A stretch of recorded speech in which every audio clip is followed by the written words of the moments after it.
Itu yang sebetulnya kita ingin dengarkan ya dari Balik DPR RI, karena kalau kita lihat proses penyusunan peraturan perundang-undangan itu kan selain mendengarkan inisiatif dari masyarakat atau usulan inisiatif DPR begitu atau pemerintah, perlu mendengarkan dari pihak-pihak yang berkepentingan langsung.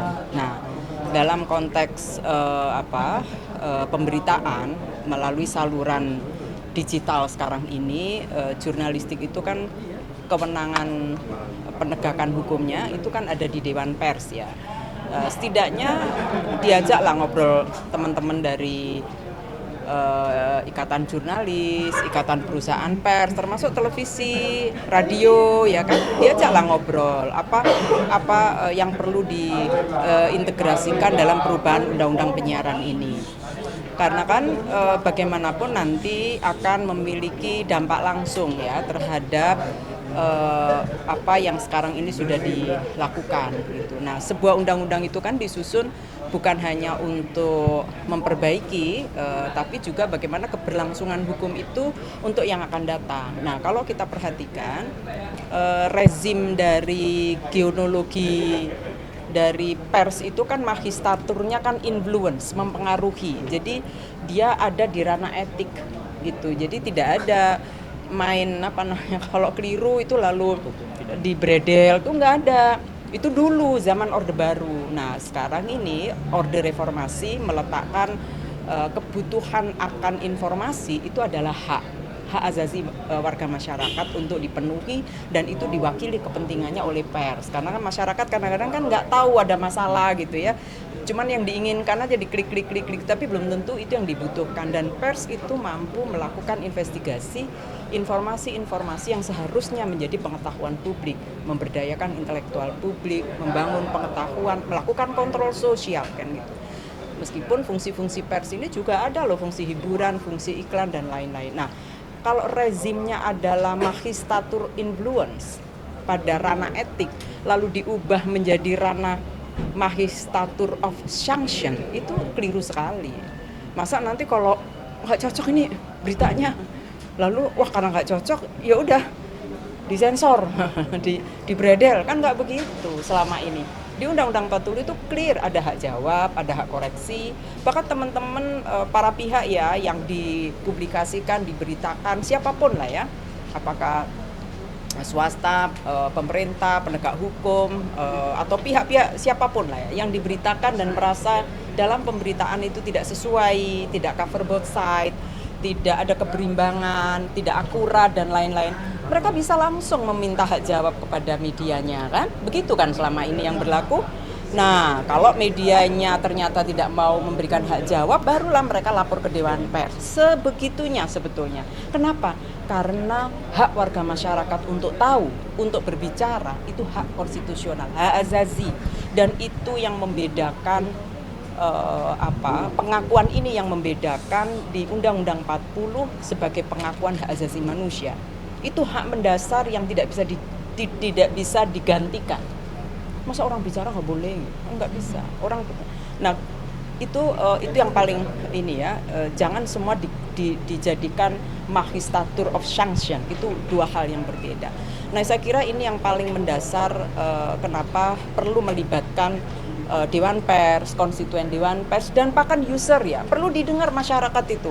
Kalau pers tidak lagi menyuarakan hasil temuannya gitu, bahkan nanti ke desain segala macam, masyarakat merasa dirugikan nggak usah kami lah yang ditanya misalnya ya, bukan nggak usah ya, kita juga harus dilibatkan. Kalau saya presisinya sebagai wakil dari mandat di Undang-Undang 40 karena mengatur jurnalistik harus dilibatkan.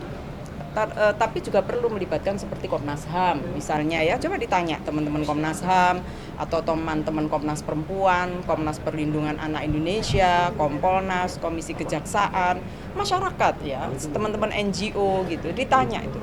Kalau sampai fungsi pers, hasil-hasil investigasinya ketika disalurkan melalui penyiaran dan dianggap itu melanggar, dibredel, apa yang dirasakan itu. karena kami rezimnya tidak ada beredar.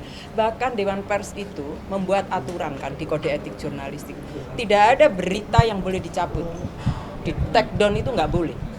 Yang boleh, yang diperbolehkan hanya pada 3 hal. Satu, karena itu berkaitan dengan kekerasan seksual, berkaitan dengan terorisme, berkaitan dengan bencana. Karena itu sesuatu yang kalau sensitif segera dikeluarkan ya, terpaksa dikeluarkan walaupun belum cover both side. Tapi ketika nanti ada berita yang sudah benar, ini boleh di take down. Untuk masa depan anak kan nggak mungkin terus artinya apa? Berita itu tidak boleh di take down sampai segitunya, karena kita menghargai yang namanya berita, karya jurnalistik itu.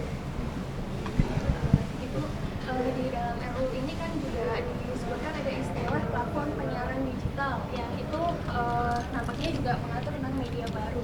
Nah, sebetulnya untuk definisi media baru itu sendiri sudah cukup jelas dalam RUU atau masih ada kerancuan, dan harapannya nanti untuk KPI sendiri itu bagaimana melakukan monitoringnya ke media baru ini? Nah, soal pengertian media, saya kira perlu juga memperhatikan yang ada di Undang-Undang 40, Undang-Undang 32 ya, apa yang dimaknai, lalu apa yang dimaksud dengan perusahaan, ya, perusahaan pers, perusahaan platform, karena pendirian perusahaan pers itu kan misalnya harus berbadan hukum Indonesia. Perusahaan platform, apakah kemudian perusahaan platform itu juga memiliki hak yang sama dengan perusahaan pers di Indonesia ketika dia menjadi hak siar di dalam penyaluran distribusi konten berita. Selama ini kan sebetulnya ada, meskipun kita tahu semua dengan dikeluarkannya publisher right, sebetulnya RUU ini menjadi bertentangan. Pemerintah saja mengakomodasi ingin membangun ekosistem digital kita itu menjadi hak siar yang sehat. Ingat loh, baru tanggal 20 Februari ya 2024 disahkan Perpres dukungan tanggung jawab perusahaan platform pada jurnalisme berkualitas. Bayangkan, pemerintah saja mendukung. Nah, yang wakil rakyat kok malah bikin draft begini? Lah kan iya, pemerintah loh. Maka pemerintah dalam hal ini mengeluarkan Perpres yang meminta dukungan pada perusahaan platform untuk mendukung ekosistem digital kita supaya sehat dalam pemberitaan. Iya kan? Bahkan di pasal 5 di Perpres 32 tahun 2024 ini meminta agar perusahaan platform membuat desain algoritma yang mendukung pada prinsip-prinsip keberagaman, pada berbagai undang-undang untuk kesejahteraan masyarakat, dan hal-hal yang bertentangan tidak boleh difasilitasi oleh perusahaan platform. Kebayangkan, artinya mereka pemerintah dalam hal ini memperhatikan kebutuhan jurnalistik ini harus dihargai, tapi ekosistem distribusinya di platform harus juga tunduk pada kode etik. Begitu loh. Lah kenapa tiba-tiba yang wakilnya rakyat malah bikin draft begini? Nah, oleh karena itu kita semua, teman-teman pers juga, kita tetap harus husnudon. Waduh, ini pakai bahasa syariah ini repot. Nah, kayak gini-gini jangan ditayangkan.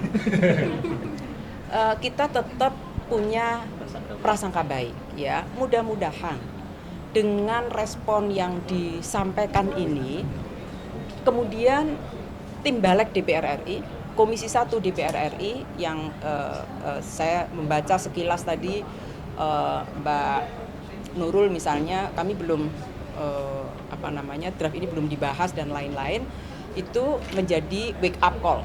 Apa yang kita sampaikan sekarang ini adalah bagian dari wake up call bagi semua pihak. Ingat loh, pers itu kebutuhan publik. Itu loh. Jadi berikan atensi kebutuhan publik ini sebagai pemenuhan hak konstitusional mereka. Jangan dikurangi, apalagi dihilangkan melalui penyaluran distribusi informasi.